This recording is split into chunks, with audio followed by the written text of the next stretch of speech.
Zipper rolls out to the right, pitches off to Taylor, and Taylor's to the 20, down to the 15, down to the 10, 5, 4, 3, 2, 1. Touchdown, Billy Taylor! Touchdown, Billy Taylor! Billy Taylor scored a touchdown from 21 yards out. The crowd goes berserk. It was November 22nd, 1969. That they came to Barry, Michigan, all dressed in maize and blue. The words were said, the prayers were read, and everybody cried. But when they closed the coffin, there was someone else inside. Oh, they came to Barry, Michigan, but Michigan wasn't dead. And when the game was over, it was someone else instead. 11 Michigan Wolverines put on the gloves of gray, and as the organ played the victors, they laid Woody Hayes away. Under center is Wangler at the 45. He goes back. He's looking for a receiver. He throws downfield to Carter.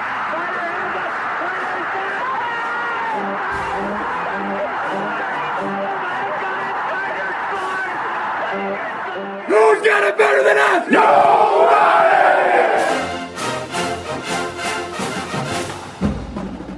Welcome to the Michigan Man Podcast on Wolverine Sports Radio, a member of the V Sporto Network, and in partnership with SB Nation's Maize and Brew, for Wolverine fans from coast to coast. Go Blue and welcome to the show. I'm your host, Mike Fitzpatrick. Joining us on our game day show in just a few minutes will be Michigan and NFL great Jon Jansen. He also hosts the pregame tailgate show, provides halftime analysis, and the postgame show on the Michigan Football Network. On Thursday's Visitors Edition, we will welcome back the legendary voice of Maryland football, Johnny Holldiday. Johnny has been the voice of Maryland football for over 40 years now and is one of the really good guys in the business. So make sure you check us out on Thursday for that.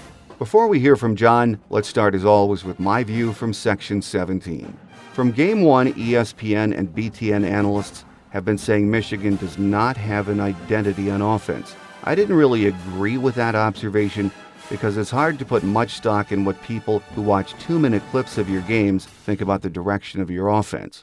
It was never that we didn't have an identity, it was just that it was under construction. Sure, Wilton's injury slowed things down, but finally, we are seeing it come together. The offensive line has been getting better and better each of the last 4 weeks. Yes, pass protection is still an issue, and it does need to be worked on. But we are pounding the ball with counters and good old gap block power runs. We have a stable of backs that are capable, and one of them, Karan Higdon, always one of my favorites, is having a great season. We have an identity now. We are a power run team that comes right after you. We almost had 2 backs hit the 200-yard mark on Saturday, which has never happened in the history of this great program. I thought Brandon looked just fine and did exactly what we needed him to do. I saw improvement, and 3 weeks ago I wondered if that was possible. Slowly but surely, and just at the right time of the season, the offense is coming together, and we know the defense is already there. It was a very good win. And I'm starting to believe we have a much better chance up in Madison next week and at home against the Buckeyes of competing with and beating either of those teams. But let's not get too far ahead of ourselves. We have a business trip to deal with this Saturday. Jon Jansen has said all along this offensive line would be good, but when that would happen, he wasn't sure. He likes what he sees right now and expects us to be able to run the ball this week down in College Park. He also hopes to see Brandon air it out a bit and go downfield. Michigan and NFL great Jon Jansen is up next on our Game Day show here on the Michigan Man on Wolverine Sports Radio, a member of the V Sporto Network and in partnership with SB Nation's Maize and Brew.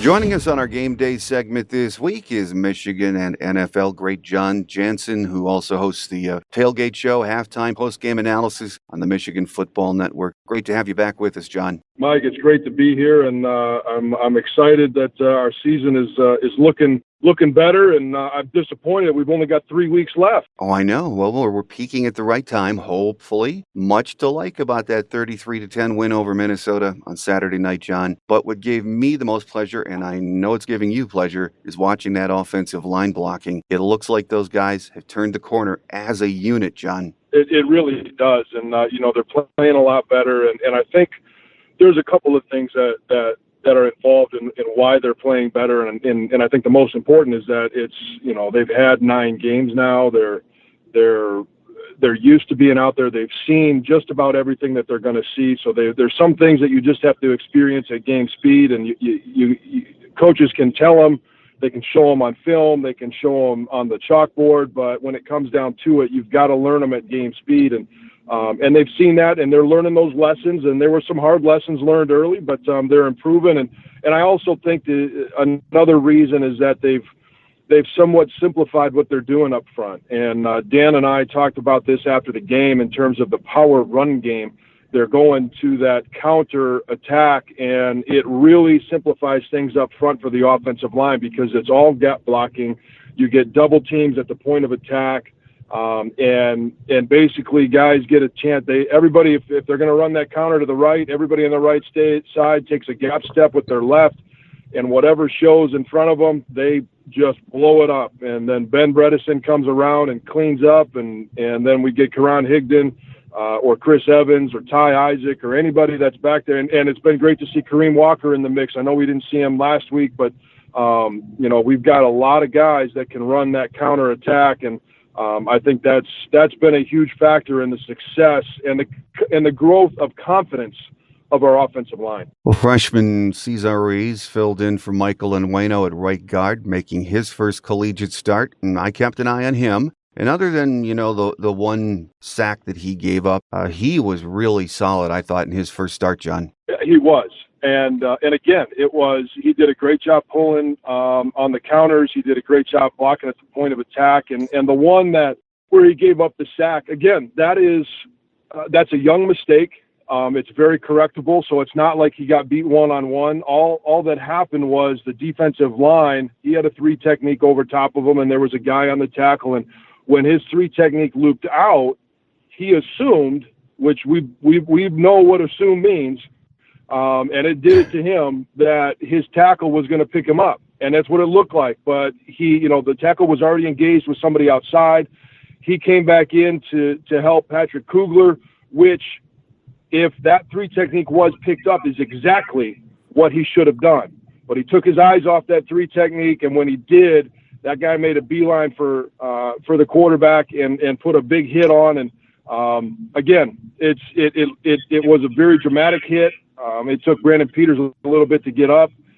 So I'm guessing that lesson, while learned the hard way, was learned and was learned extremely well on Sunday film session. The right side is where we've seen the struggles, though. But now it looks like Michael Onwenu getting better every week, as is Juwan Bushell-Beatty. Patrick Kugler, I think, has been really solid all year, and I know the fans get frustrated hearing this, but as we've talked about before, if there's one unit on the field that needs time and patience to develop as an entire unit, it is those guys up front, John, and we're seeing it, though. Well, we are, and what has happened is Patrick Kugler's a 5th-year guy. He's had some reps here and there, so he's had some experience, and he's gone in there and played well.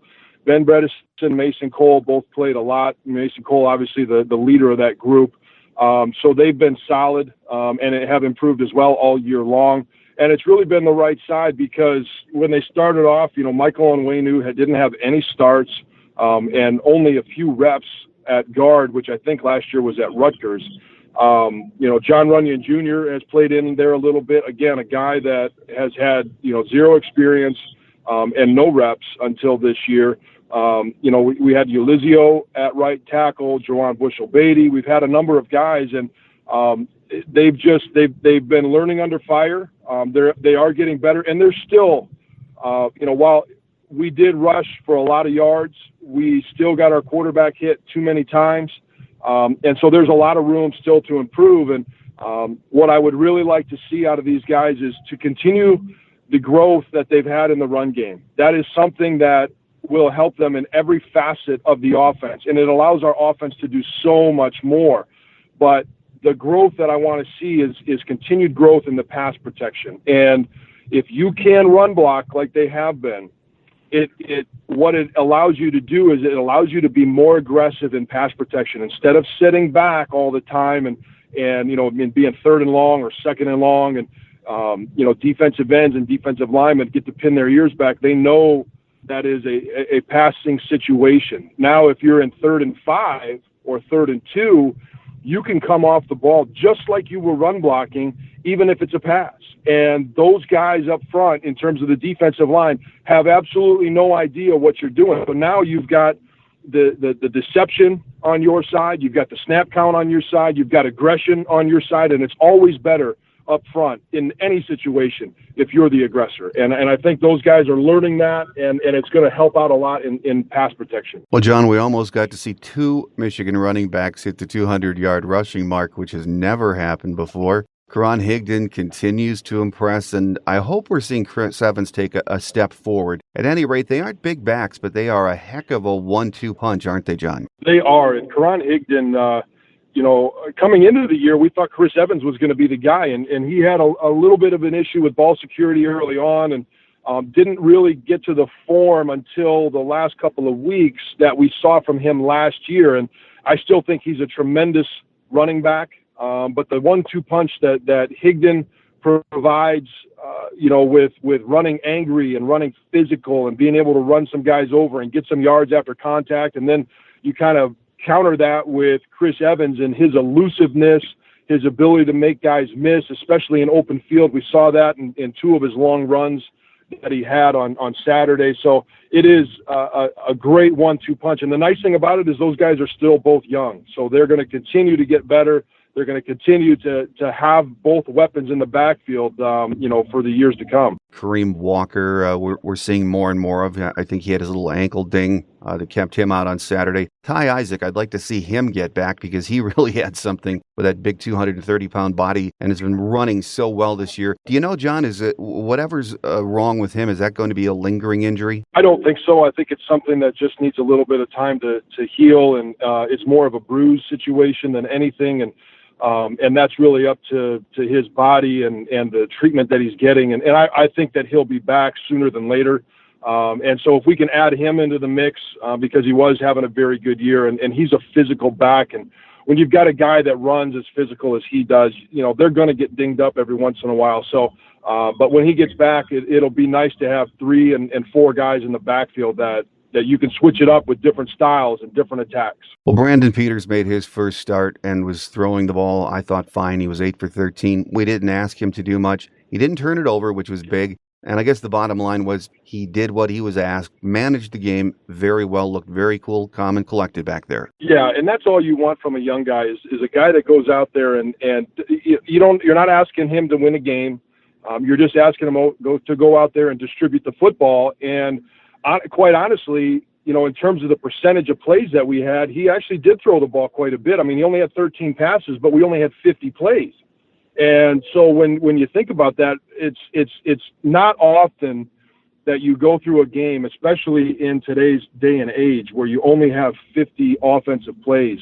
But when you have a 77-yard run, you've got a 67-yard run, it obviously, you don't need as many plays. So, and both styles of offense ate the clock up. I think it was the opposition there, Minnesota, only had 56 plays. So it wasn't like there was a whole lot of offensive firepower. But the one thing that I really enjoyed and I thought was great about Brandon Peters was in the opening drive, he was 3 for 3 in terms of throwing the football. And that, one, it gives him the confidence that he can go out there and distribute the football. It gives the offense the confidence that you need in a quarterback. I thought Jim did a great job of calling the game.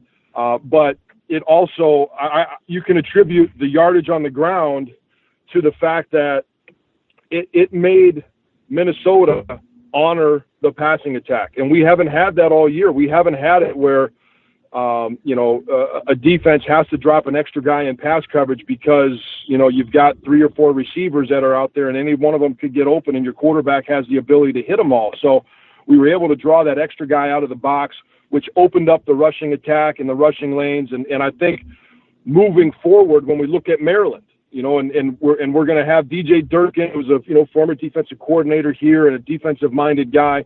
You're going to see some new blitzes.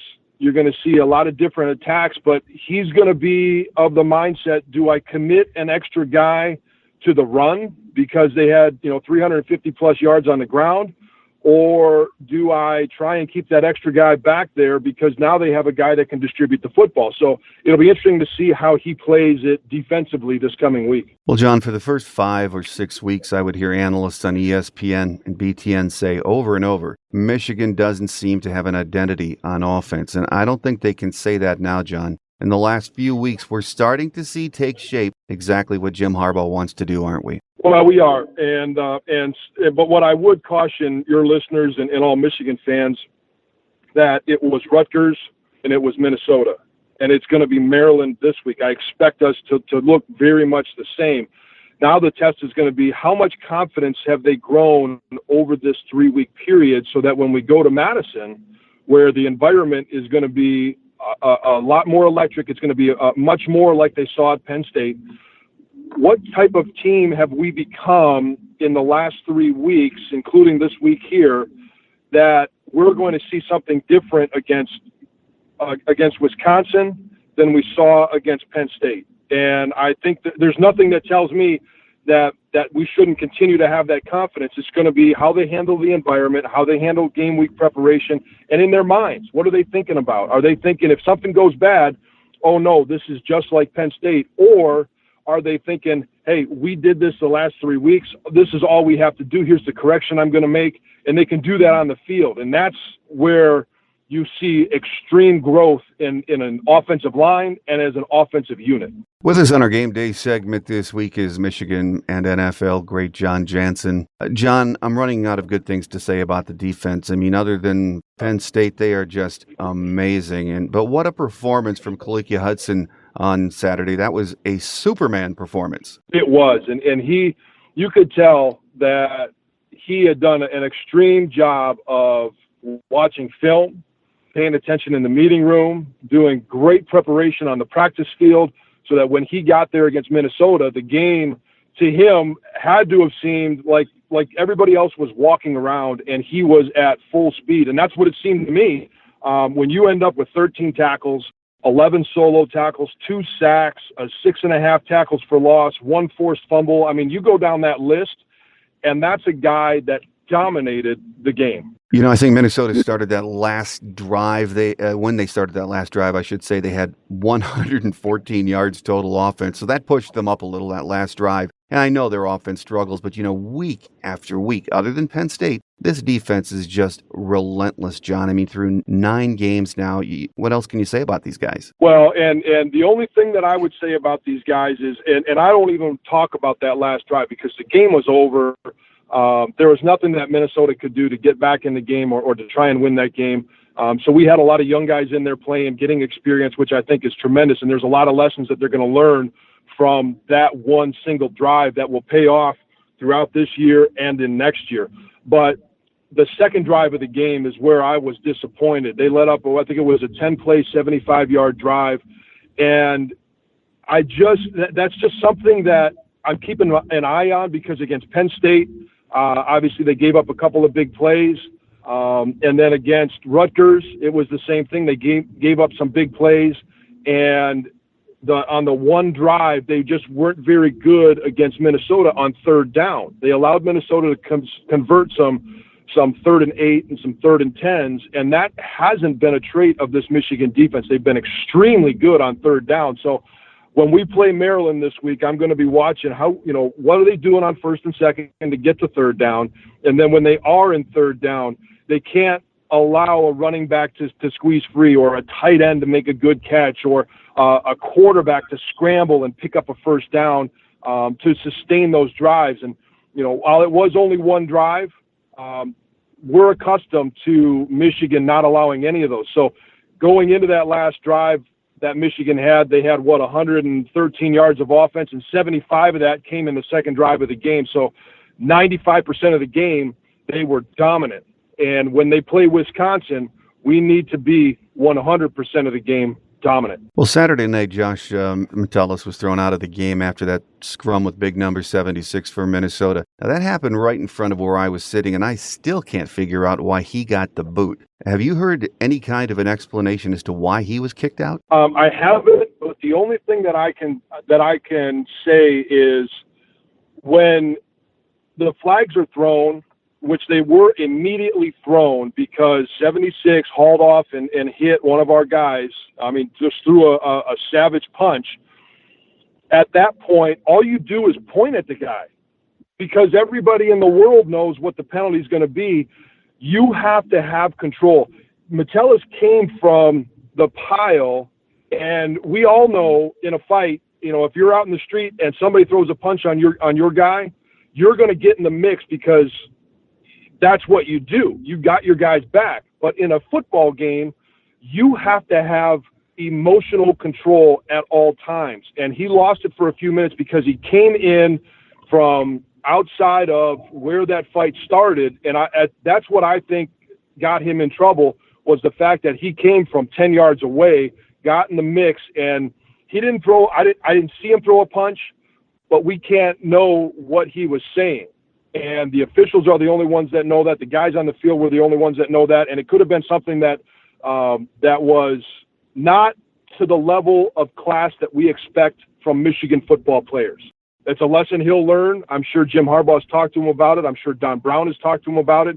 You have to control yourself. You have to control your emotions because you let the other guys lose their cool.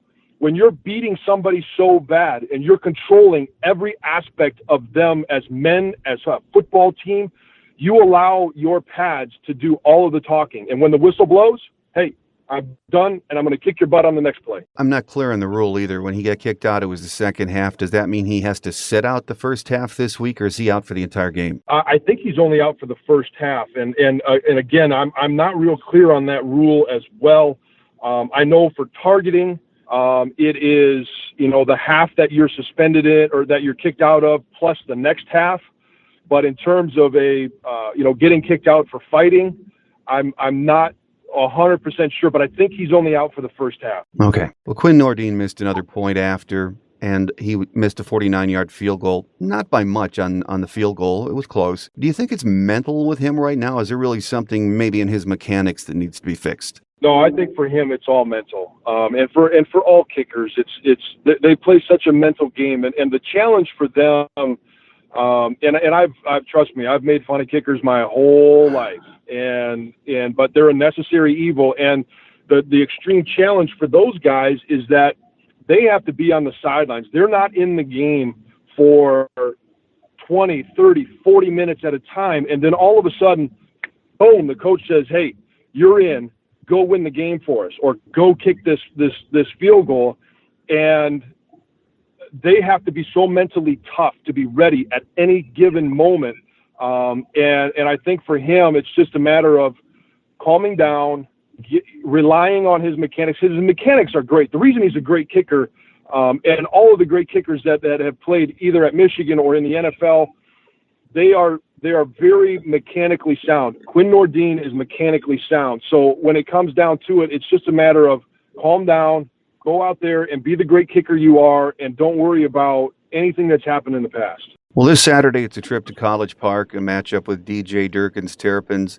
Have you ever seen a team go through this many quarterbacks in a season, John? It's ridiculous that they're down to, third and sometimes even fourth quarterback. And Maryland right now, and DJ Durkin's done a good job of recruiting, but they're not a program that's at the level to go 3 or 4 quarterbacks deep. And so their level of play at that position is extremely limited right now. And they're, those kids are trying hard, but when you are faced with, a young quarterback that, or even a second or third year guy that has had absolutely no reps, he's not a 4 or 5 star guy, so he doesn't have the great arm, or, there's a lot of things that go into making a good quarterback. And they not only at the quarterback position, but they've been ravaged everywhere with injuries. DJ Durkin, they opened up the season with that big win against Texas. That was a huge win for the football program, and it still is.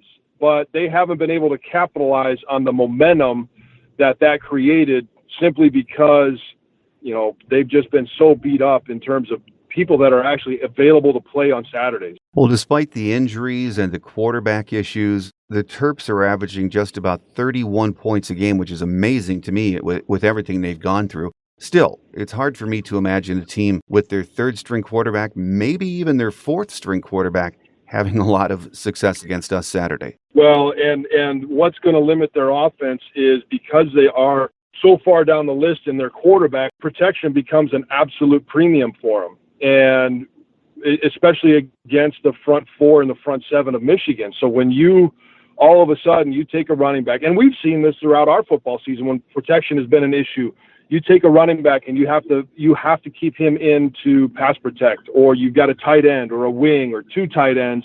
Now all of a sudden your quarterback, he may be safe in the pocket, but he's got limited opportunities to throw the football because you've only got two receivers out and four defenders defending them. And it's just, it's kind of a snowball effect. And my hat's off to DJ Durkin and his offensive coordinator for still being a very productive offense. But against Michigan, it becomes very tough just because Michigan is so good everywhere on defense. I was chatting with Maryland's radio play-by-play guy, Johnny Holldiday, this morning, and he said Max Bortenschlager suffered a head injury late in the game. And he said, so they're going through concussion protocol. So as hard as it is to believe, we could see their fourth-string guy, Ryan Brand, get the start on Saturday. Yeah, I mean, it's just, the hits just keep on coming for the Terrapin program. And the one thing I will say, and what I'm extremely proud of almost every team in the Big Ten, is there is no lack of fight, no lack of drive, no lack of preparation. These guys, these kids, and that's one of the beautiful things about playing Big Ten football is you have a high-quality individual, not just talent, but a high-quality individual. And they're very resilient. They're working hard. They understand their backs against the wall, and they still come out fighting.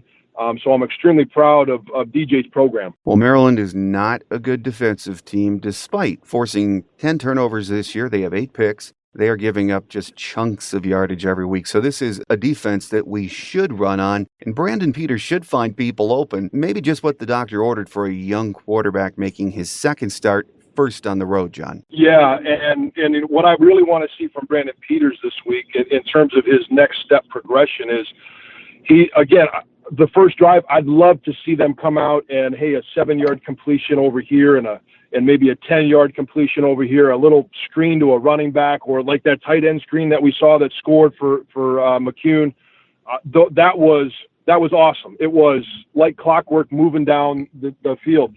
What I want to see at some point, especially if we start running the football effectively, is some play action passes and take some strikes deep. I want to see Brandon Peters sit in the pocket and wait for a receiver to get 20, 30 yards downfield, deliver the football. I want to see, because I've seen it in practice. I saw it in the spring game. He's got a very live arm. He's got a quick release.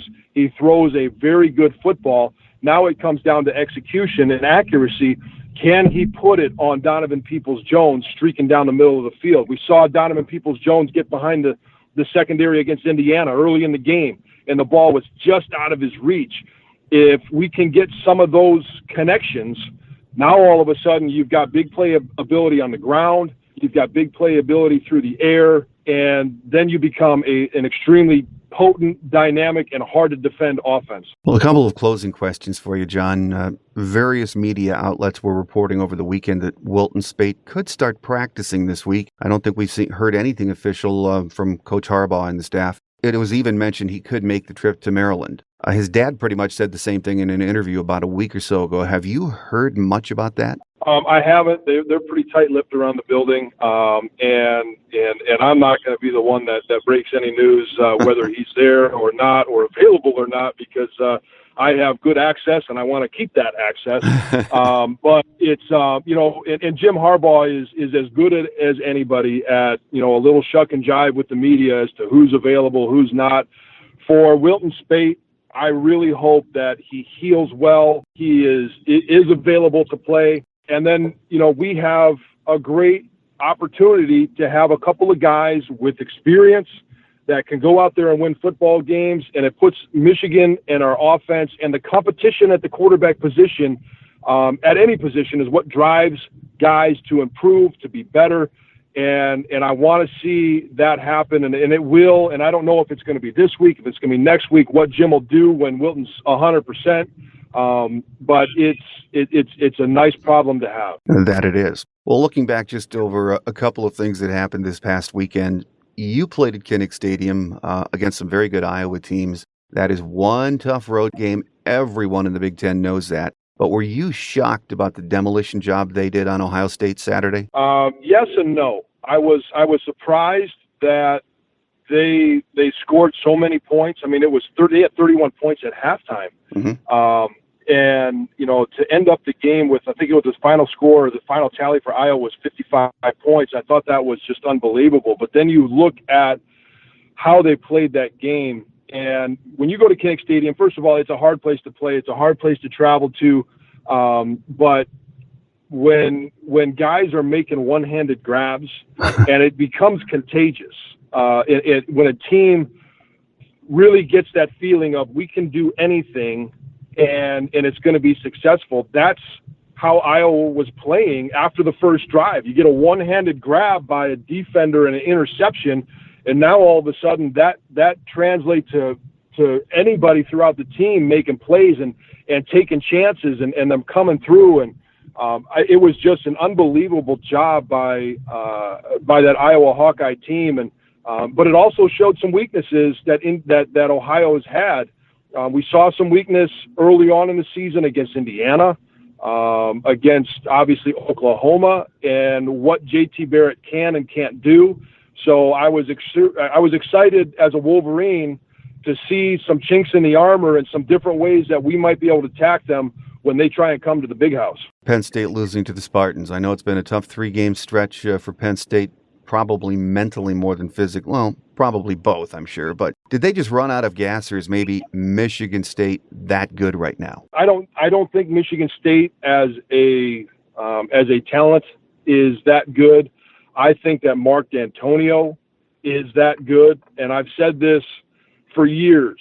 When Mark D'Antonio, and you can go back to when they were winning, they won the first Big Ten championship game in Indianapolis against a very good Ohio State Urban Meyer coached football team. Nobody thought they had a shot to win that game, and they go in there and win.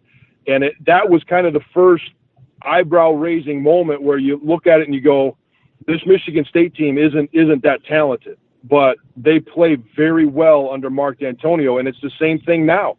They are not that talented. They turn the ball over. They make mistakes, but Lewerke was able to do enough to put some points on the board. That defense, which Michigan State has always been a defensive-minded program, and when you look at what Penn State had to do over the last 3 weeks, they had to play Michigan, they had to play Ohio State, and then they had to play Michigan State.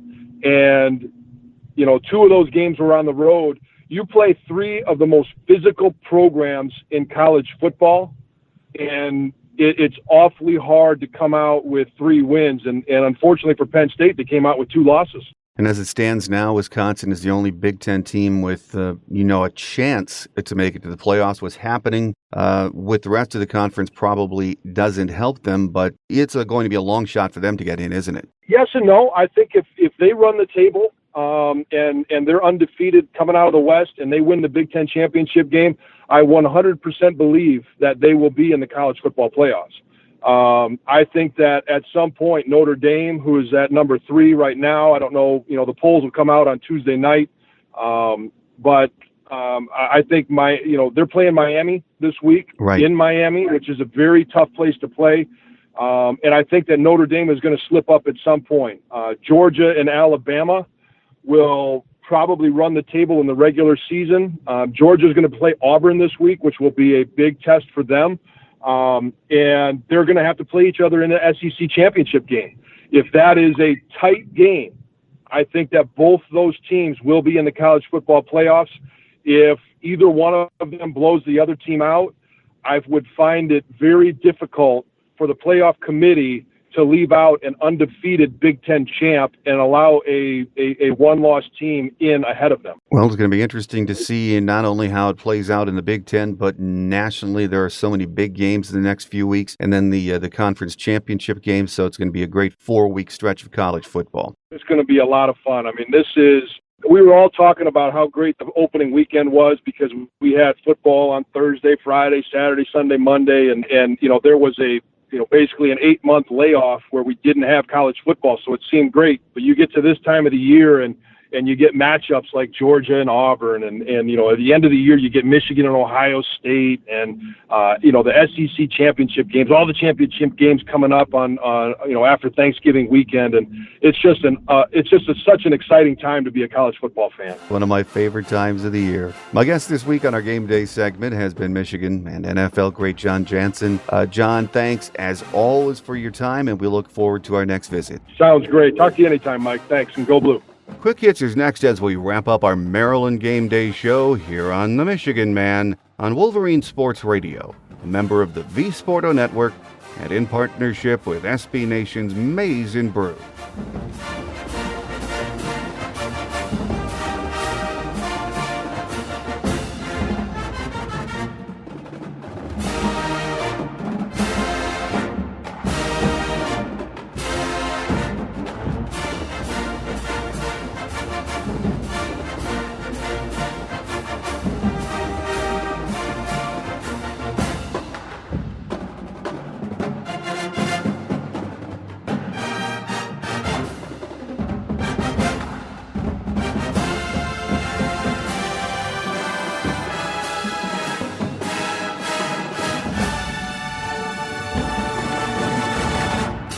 On Quick Hits today, on the injury front, at his Monday presser, Jim said he hopes to have Michael Onwenu, Grant Perry, Ty Isaac, and Tyrone Wheatley Jr. back for Maryland on Saturday. He said there is a very good chance all of them would be back, but they were still questionable. Jim also said Wilton Speight will begin light workouts this week and will start throwing. He has to be cleared by doctors, but there is a chance he will be available for the last 2 games. Wait and see. Chris Evans and Karan Higdon were named the Big Ten Co-Offensive Players of the Week for their huge performances on Saturday. Sophomore Khaleke Hudson shared Defensive Player of the Week honors with Iowa defensive back Josh Jackson. Hudson was absolutely amazing against the Gophers, and I thought Jon Jansen nailed it when he said compared to Khaleke Hudson, everyone else looked like they were in slow motion on Saturday. He went from sideline to sideline, blitzed, almost blocked a punt, and at super speed, one of the best linebacker performances I've ever witnessed in the Big House. Thanks again to Michigan great Jon Jansen for being with us today. On Thursday's Visitors Edition, the great Johnny Holldiday will be with us. He is one of the nicest guys in radio and is in his mid-80s and still going strong. The guy was a big-time disc jockey in the 50s and 60s, and Paul McCartney liked him so much, he asked him to MC the Beatles' last live performance. He's been calling Maryland football for almost 50 years now, and he likes what DJ Durkin is building in College Park. So make sure you join Radio Hall of Famer Johnny Holldiday and I this Thursday for the Visitors Edition. Don't forget our free show app is available from the iTunes and Google Play stores. You can also hear us on iHeart, TuneIn, Stitcher, and Wolverine Sports Radio. If you get the show from iTunes, please take a minute to rate or review us. Thanks in advance. That will do it for our Maryland Game Day edition of The Michigan Man. We'll see you back here on Thursday's Visitors Show with Maryland radio play-by-play legend Johnny Holldiday. Have a great Wolverine week, everyone. I'm your host, Mike Fitzpatrick. Until Thursday, take care, and as always, go Blue. Thanks for joining us today on The Michigan Man, here on Wolverine Sports Radio, a member of the V Sporto Network, and in partnership with SB Nation's Maize and Brew. Our listener lines are open 24/7 for your calls at 313-263-4842. That's 313-263-4842. Or email us at themichiganmanpodcast@yahoo.com. That's themichiganmanpodcast@yahoo.com. The Michigan Man Podcast is produced at the studios of Robin Lynn Productions, Allen Park, Michigan, and is not affiliated with the University of Michigan. Go Blue!